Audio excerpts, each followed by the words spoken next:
আসসালামু আলাইকুম প্রিয় বন্ধুরা। এটাই সেই জায়গা যে জায়গায় টিভিতে নিউজ পেপারে আপনারা শুনছেন বা দেখছেন যে আসামের দরং ডিস্ট্রিক্টে সবচাইতে বড় ইলেকশন হয়েছে। আমি বর্তমান যে জায়গায় আছি এই জায়গাটার নাম হলো ধানবাড়ি। আর এই জায়গায় অবশ্যই শুরু হয়েছিল উচ্ছেদ অভিযান। আর যে মূল ঘটনাটা হয়েছিল সেই জায়গাটা আসলে এই জায়গার থেকে 5 কিলোমিটার পূবে আর কি। আমি এই যে দেখতেছেন পিছনে যেটা এই যে কালা কালা গ্রামের মতো, ওই গ্রামের পূবে আর কি ওই জায়গাটা অবস্থিত আছে। আমি যেহেতু ওই জায়গা বর্তমান বন্ধ করে দিছে, যাওয়া অসম্ভব, যাইবার দেনা। এই যে নদীটা দেখতেছেন, এই নদীটা এই তৈরি মানুষের আসার সীমা, এই পর্যন্ত আসতে পারবে মানুষ, এর বাইরে আসতে পারবে না। আমি যে বর্তমান জেনে খাড়িয়ে রয়েছি এটা কিন্তু একটা মাথাবড়ি, এটা সরকারের থেকে করে দিছে।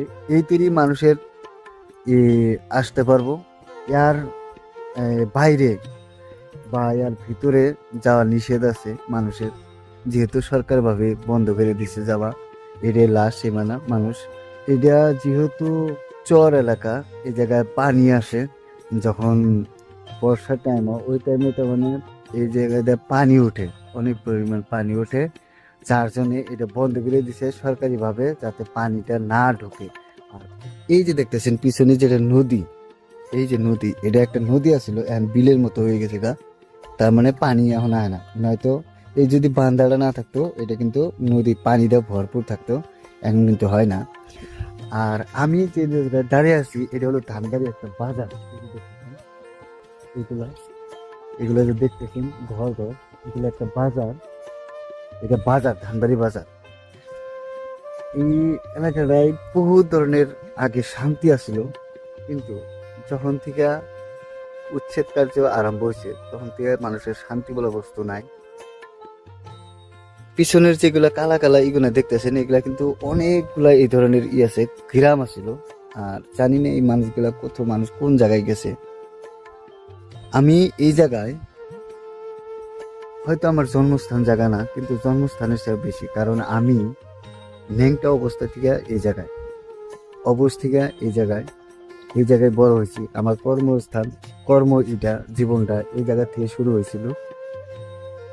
তো অনেকদিন পর আমি এই জায়গায় আইছি। আমি এই জায়গায় আহি না, গেছি গাইন থেকে।